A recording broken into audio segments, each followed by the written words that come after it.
Whoa. This is called the aquaponic system. Down there we have some 2 fish ponds, one with catfish and then the other one with tilapia. So what happens is on a regular basis, we pump the water from the pond. Fish normally produce, its waste is ammonia. So what we do, we pump in the water, we have the drip irrigation. You can see these are just rocks, the pumice. Pumice ni ile mawe ya kusugua mguu. It's the most recommended because it is a bit porous and it's able to hold water, water that has the nutrients. So basically you are providing nutrients from the fish ponds using the drip pipes, yeah. And then this is called a maple trough, where the one that is holding. This is inert. The pumice is inert. It doesn't have any nutrients. So the nutrient has to come from the water that we are feeding these plants from. But you might find that sometimes when it rains, the nutrient concentration is a bit diluted, yeah? So what happens, we also have our own foliar organic fertilizers, yeah? So we have like rabbit urine, which acts as both a pesticide and a fertilizer. So time and again we can just spray them with the foliar fertilizer. But the system is also good, though quite capital intensive. So once the water gets in from top there, it is brought in using the drip pipe, and then down here we have a pipe that is perforated.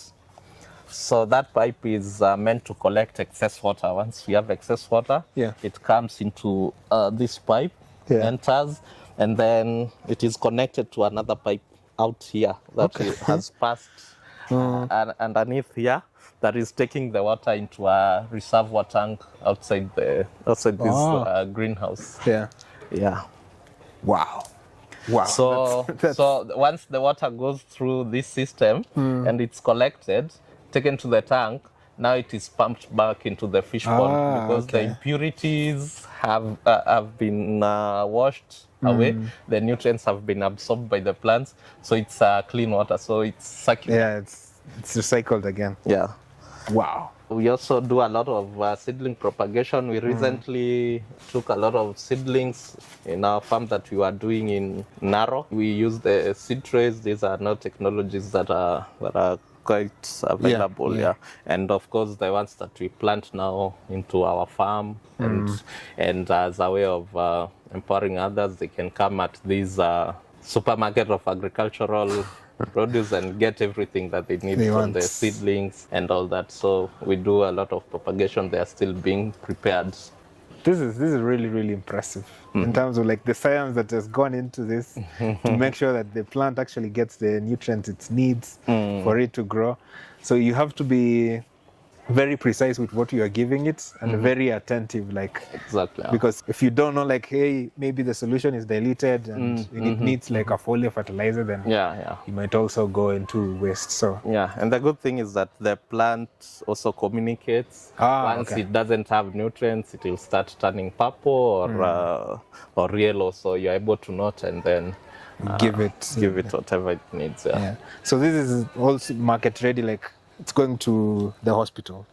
So we'll be doing on demand basis. Once they have someone who maybe we work very closely with the nutrition department. And the nutrition department, of course, is the one that recommends on what the inpatients should be consuming.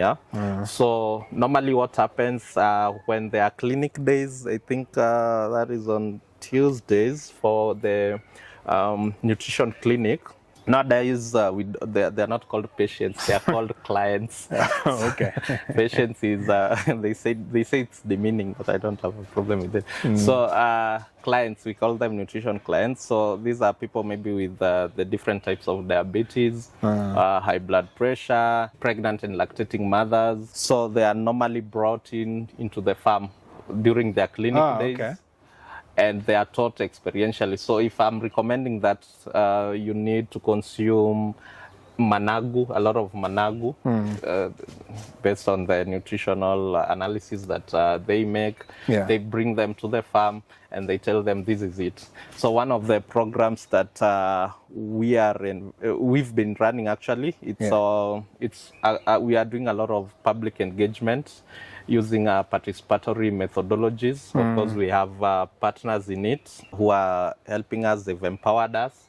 So time and again, we get clients from the hospital, either pregnant and lactating mothers, the NCD clients from the hospital, and we are able to have a discussion with them.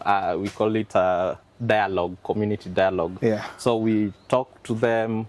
They also share the knowledge they have, and with the nutritionists, with our experts here on urban farming, they're able to be trained on how, sometimes they are told to maybe get things that they are not able to.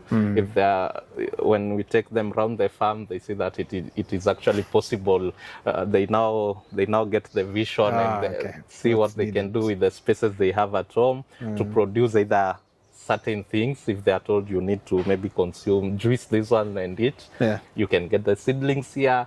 We normally give them seedlings, those who have space, and others we've actually gone into their homes to set up the gardens for them and then plant whatever has been recommended. And that is a program that we've written proposal for. It has some research angle into it, how nutrition can actually, how food security can contribute to nutrition in terms of availability of the things that they are being told to consume. If it's, for example, like what we learned yesterday, if it's a cancer maybe patient, we can go at the household. You don't have to buy because they are quite expensive, the cherry tomatoes at the supermarket. The pocket is very expensive. It's expensive.